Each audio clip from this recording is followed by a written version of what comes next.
Kemudian Freeport ya kayak hotel gitu ya. Kemudian misalnya tambang minyak, tambang batu bara dan lain sebagainya, semua milik negara. Kalau sekarang kan dia pakai swasta, dan swasta jaminan tadi yang wilayah tadi dijaminkan ke bank atau dijaminkan ke lembaga keuangan, mereka uangnya dapat di mereka kan, kita dapat dari pajak.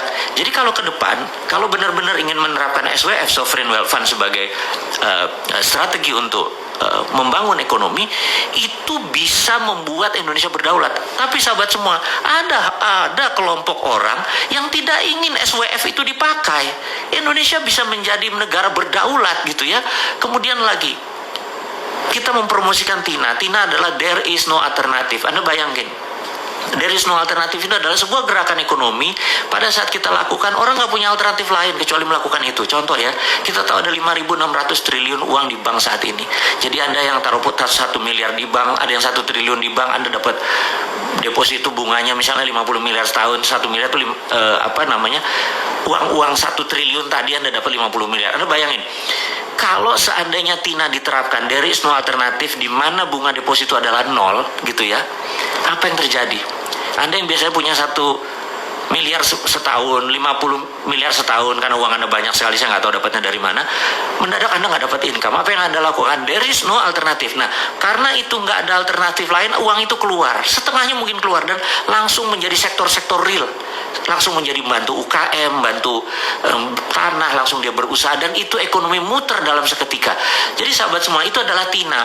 Dan ada satu hal lagi yang membuat saya sejak tahun 99 begitu IMF berdaulat, sekali lagi ya, saya ini bukan melawan IMF, saya hanya men-challenge IMF supaya kita bisa menjadi negara berdaulat. Salah satunya adalah sistem perbankan ini saat ini adalah asset based loan. Aduh, maaf ya saya sahabat semua kalau saya ngomong kecepatan saking semangatnya gitu ya. Kalau ketemu Anda semua tuh saya tuh rasanya alive gitu, karena hidup saya adalah untuk Anda semua gitu ya. Nah, ada namanya asset based loan. Asset based loan ini begini. Kalau Anda pinjam bank atau pinjam apapun, entah bank syariah, entah bank apapun, maka bank akan bertanya, ada jaminan nggak gitu ya. Itu namanya asset based loan. Tapi dulu sebelum tahun 99, kita boleh namanya project based loan. Misalnya Anda adalah tukang las, saya lagi buat pekerjaan di rumah saya untuk ngelas pagar, nilainya 100 juta. Itu contoh aja gitu ya. Kemudian dengan kontrak saya ini Anda datang ke lembaga keuangan. Lembaga keuangan nggak minta aset, tetapi melihat, oh si bosman ini ada duit nggak? Oh ada tuh, dia sedikit tuh, kalau 100 juta aja berarti ini bagus gitu ya. Apa yang dilakukan? Dia membiayai berdasarkan kontrak. Jadi namanya project based loan. Nggak minta aset dia. Nah saat ini kalau Anda punya 3 geprek, misalnya ayam geprek, Anda mau buat tabang keempat, sementara 3 lokasinya Anda tempatnya sewa, tempat keempat juga sewa, aset Anda nggak ada. Tetapi kalau project based loan, revenue Anda, profit Anda itu bisa dibiayai. Nah, saya pengen perbankan itu mengubah lagi bahwa project based loan boleh gitu ya, jangan sampai hanya aset based loan. Nah, Anda tahu bahwa kita membangun santara.co.id. Santara itu adalah kecil, tapi seberapa cepatnya kita membangun ekonomi Indonesia dengan Santara saja. Santara adalah project based, bukan loan, karena Santara tidak loan. Project based bagi hasil. Jadi saya pikir ada yang seleranya bagi hasil. Nah, ada yang seleranya mungkin loan, itu selera Anda semua. Loan syariah, Anda aturlah itu semua. Tetapi kalau bisa project based loan, ekonominya maju. Jadi sekali lagi, begitu TINA diterapkan, there is no alternative, dan boleh project based loan, ekonomi Indonesia akan tumbuh dengan cepat. Dan terakhir yang saya promosikan adalah, saya tahu orang nggak pengen lagi, sekali lagi, banyak orang nggak pengen ada kekuatan Indonesia yang ketiga, yang keempat yang kita usulkan ini, yang bosman usulkan, yang sahabat semua mungkin akan belajar, adalah tentang tiara. Tiara adalah there is other reasonable alternative. Jadi kalau TINA nggak dikerjakan, tiara aja. Tiara adalah de-dolarisasi. Kita nggak perlu dolar, de-dolarisasi. Jadi seperti dinaran sahabat semua, dinaran.id, ini adalah de-dolarisasi. Rupiah Anda punya kolateral emas. Dan di mana rupiah kolateral emas itu, Anda bisa menabung.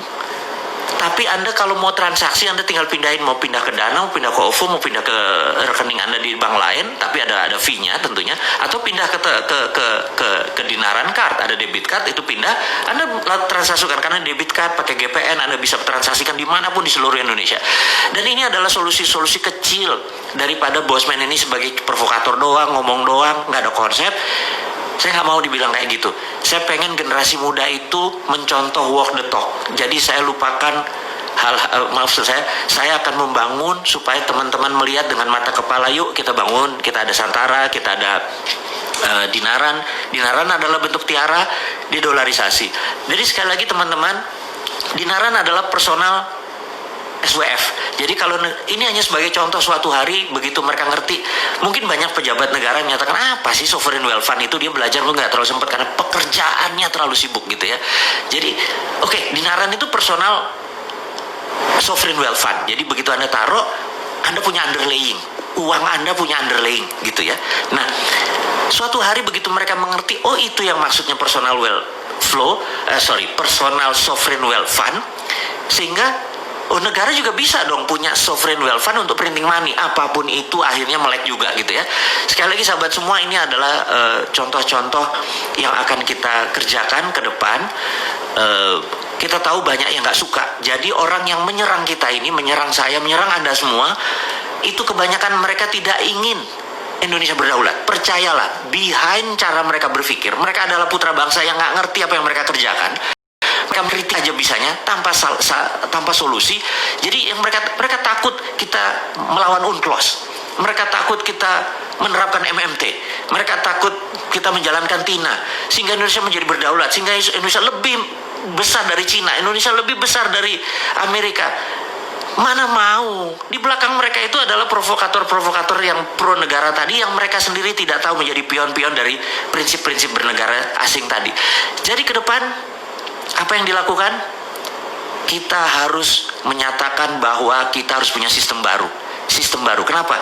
Karena old system doesn't work. Gitu ya, ini yang harus diingatkan. Old system doesn't work. Nah, kita akan mulai dengan old system doesn't work. Suatu hari, ini dongeng ya, ngapunten ya, kita dongeng sedikit. Suatu hari tahun 2017 awal, saya bertemu sama sahabat saya. Beliau adalah salah satu Wadipres, Dewan Penasihat Presiden waktu itu. Kita diskusi santai. Jadi saya tanya, Bu, gitu ya, saya sebut aja nama ya. Bu, waktu 2016 tuh kalau nggak salah AP ya, Anggaran Pendapatan Belanja Negara, APBN gitu ya, Anggaran Pendapatan Belanja Negara. APBN itu pendapatannya turun, belanja negaranya naik, jadi ada gap sekitar 300 triliun, bener nggak? Oh iya bener mas. Terus bagaimana cara nutupnya? Ya kami pinjaman gitu. Oke. Terus 2017 ini, waktu itu 2017 kayaknya naik, Bu, pendapatannya makin turun dan belanja negaranya naik gitu. Terus apa solusinya gitu? Wah ini mas, nggak tahu nih mas. Saya bilang, waduh, ada saran. Nah ini dia, Sontoloyo diminta saran coba ya. Saya pikir, ya ngapunten Bu, ini cuman saran ya Bu. Saya bilang gitu. Saya ini kan punya tanah Bu, gitu ya, nggak besar, sekian hektar gitu di Pasuruan, tapi kebetulan tanah ini di sekitarnya ada gas dari HCML, dari Husky Sinop Bu. Terus gimana? Saya tuh kepikiran Bu, gimana kalau kita buat smelter, karena udah ada tanah, ada gas, gimana kalau kita buat smelter? Smelter apa mas? Smelter Freeport Bu, copper smelter. Loh, kan sekarang Freeport kirim ke Okinawa, kirim ke Sumitomo. Iya Bu. Jadi gini Bu, saya bilang tolong terbitin yang namanya DMO. DMO adalah singkatan dari Domestic Market Obligation. Oke, DMO ya. Jadi kalau kamu dapat DMO gini, saya bilang kalau saya dapat DMO, maka Domestic Market Obligation itu terjemahannya adalah gini, Freeport tidak boleh mengekspor koper konsentratnya sampai kebutuhan domestik terpenuhi gitu ya. Itu peraturan WTO, jadi domestic market obligation. Jadi begitu kita membangun koper smelter tadi, kemudian pegang DMO, maka Freeport harus mengisi dulu ini baru dia ekspor. Nah, saya ini kan termasuk orang yang nggak setuju diekspornya bahan mentah koper doang, padahal di dalam koper konsentrat tadi itu kan ada gold, ada platinum, ada uranium dan lain sebagainya gitu ya. Ini. Nah, kemudian apa yang dilakukan oleh DMO ini? Jadi dengan adanya DMO Bu, saya bilang gitu ya, dengan adanya domestic market obligation, saya bisa nyari pinjaman. Modalnya berapa? 2 billion dolar. Mas punya 2 billion? Punya Bu. Wah, ini kan agak gila. Punya 2 billion gimana caranya gitu? Gini Bu, dengan DMO Saya minta 1 juta koper konsentratnya Freeport tidak dikirim tapi masuk ke pabrik kita akan bangun dengan sekitar 30 triliun. Investasinya sekitar 2,2 billion US dollar waktu itu. Duitmu dari mana? Gini Bu, nanti kan kita akan menghasilkan 100 ton emas per tahun. Dikalikan 20 tahun kan 2 ton. Nah Bank Indonesia ambil yang 2 ton tadi sebagai jaminannya. Lalu Bank Indonesia terbitin bond Bu.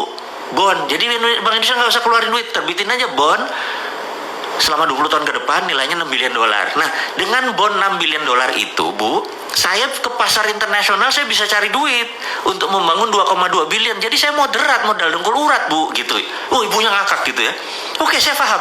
Nah, dengan demikian kita 2 ton emas tadi kita bisa printing money, Bu. Ibu bisa nyetak seperti sekarang deh 5 kali lebih banyak dari printing money dan kita nggak berhutang gitu ceritanya. Oh, aku paham katanya, aku paham gitu ya. Jadi itu adalah prinsip saya berkontribusi. Tapi terus ada proposal. Ada Bu, saya udah siapin 1 lembar. Oke, nanti saya diskusikan hal ini gitu ya. Nah, sahabat, singkat semua, saya pamit dan nggak lama kemudian 1 bulan, 2 bulan lewat, saya tanya, Bu, gimana usulannya? Nggak bisa karena keluar PP nomor 1 tahun 2017 tentang IUPK ya udah deh, saya paham. Saya bilang lanjut deh, saya bilang itu nggak apa-apa karena itu pilihan bernegara. Jadi sekali lagi sistemnya berbeda. Jadi saya cuman mengingatkan bahwa kita pernah mengusulkan bahwa menggunakan kekuatan Freeport. Jadi jangan diambil Freeportnya, tapi diambil kemanfaatan produknya yaitu gold. Dengan gold inilah kita printing money, itu prinsip saya. Tapi sekarang lebih memilih mengambil Freeportnya, pakai pinjaman hutang, dan kemarin utangnya saya nggak tahu gimana bayarnya karena Freeport juga produksinya nggak terlalu bagus. Utang investasi kita nggak balik-balik. Saya nggak ngerti sekali lagi. Kalau saya punya muscle knowledge berbeda, ilmu pengetahuan saya berbeda, cara strategi berbisnis saya berbeda. Lebih baik saya membangun membangun copper smelter di Indonesia di mana hasilnya sekitar 500.000 limbah dari itu diambil petrokimia Gresik dan itu bisa menerbitkan urea. Jadi produk ini sebenarnya sangat integrated, tapi sekali lagi saya udah lewat. Saya cuma menceritakan bahwa sahabat semua, ini hanya membuktikan bahwa old system doesn't work, alias sistem lama itu nggak bekerja. Kita mau challenge. Apakah jarak orang kaya sama orang miskin sekarang mendekat dengan old system? Enggak kan? Apakah saat ini orang semuanya sehat dengan sistem yang ada? Enggak kan? Apakah sekarang ini orang lebih baik kehidupannya dengan old system? Enggak. Jadi kalau old system doesn't work, kenapa kita masih mempertahankan? Itu challenge-nya. Nah, apa yang harus kita lakukan? Jadi menurut saya ini adalah tema garis besar kita bertemu adalah cara cerdas bernegara. Cara cerdas bernegara adalah ubah sistemnya. Tapi kita harus konstitusional ya, bukan ngelawan terus menggunakan perusahaan. Enggak. Itu bukan anak milenial. Anak milenial itu santuy, seru gitu ya. Dan kita juga caranya dengan mempromosikan prinsip-prinsip kita bahwa kita akan menjalankan TINA, kita akan menjalankan printing money, kita akan menggunakan potensi geopolitik dan geostrategi negara kita, dan ini adalah kekuatan anak bangsa. Sekali lagi, bukan bergantung pada asing. Saya adalah orang yang tidak setuju dengan printing money. Pinjam uang. Capek minjem uang itu. Anda tahu ya, bayangin misalnya saya punya usaha gitu ya, modalnya itu kan pasti pinjam, dan ternyata kerjanya adalah untuk bank. Capek kerja kayak gitu. Jadi seharusnya kan bagi hasil gitu ya. Baik sahabat semua. Jadi kita ke depan adalah mempromosikan aset based loan. Saya ini hari ini nggak fit banget ngomongnya salah semua. Kita akan mempromosikan project based loan, bukan aset based loan. Kita akan menjalankan tiara. There is ada reasonable alternatif atau dedolarisasi. Kita nggak mau bergantung pada dolar. Salah satunya adalah tool yang kita bangun. Jadi sahabat semua, saya merasa pertemuan kita tidak usah panjang-panjang. Yang penting poinnya kita dapat.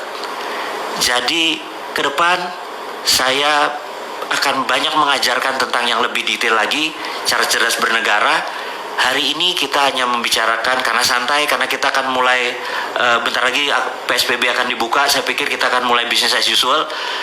New normal Anda akan praktekkan dan Anda udah tahu itu apa new normal gitu ya. Kalau nggak tahu Anda lihat aja si Sunda Empire, itu udah dari dulu menceritakan tentang new normal gitu ya. Joke sedikit boleh di ujungnya, jangan serius-serius amat gitu ya. Jangan kayak para buzzer serius gitu yang ngeliatin Bosman menjadi presiden gitu. Lupain, Bosman nggak mau jadi presiden. Tapi followernya Bosman atau orang yang mendengarkan Bosman pasti bisa jadi presiden gitu ya. Sahabat semua, saya ucapkan di akhir kata ini adalah mohon maaf lahir batin sekali lagi. Waktu kita hanya sebentar saja, 30 menitan cukup. Mudah-mudahan kita bisa mendapatkan saripati pelajaran hari ini, di mana hari ini saya ulangin lagi, kita harus berani melakukan regulasi baru tentang orang yang lewat selat dan perairan di Indonesia. Harus kita ambil pajak atau ambil asuransi. Kedua, kita akan menjalankan printing money dan lain sebagainya. Sahabat, saya nggak lama-lama, saya sekali lagi hanya akan fokus di pelajaran hari ini adalah old system doesn't work. Saya akan men-challenge Anda semua untuk sistem-sistem baru tersebut. Saya akan memberikan alamat email saya untuk Anda mengirimkan proyek-proyek Anda yang akan saya endorse, yang akan saya dalam tanda petik masuk ke dalamnya. Saya sangat minat membangun Anda semua, bisnis bersama Anda semua, dan usahakan bisnis itu mempunyai new model yang baru. Saya akan pasang alamat email saya di wall di IG. Akhirul kalam. Terima kasih buat Anda semua, sukses buat Anda semua, sehat buat Anda semua, semangat buat Anda semua, cintai NKRI ini, jangan pernah lelah mencintai negara kita ini, jangan pernah lelah dan jangan menuduh apapun kepada siapapun. Sukses buat Anda semua. Assalamualaikum warahmatullahi wabarakatuh.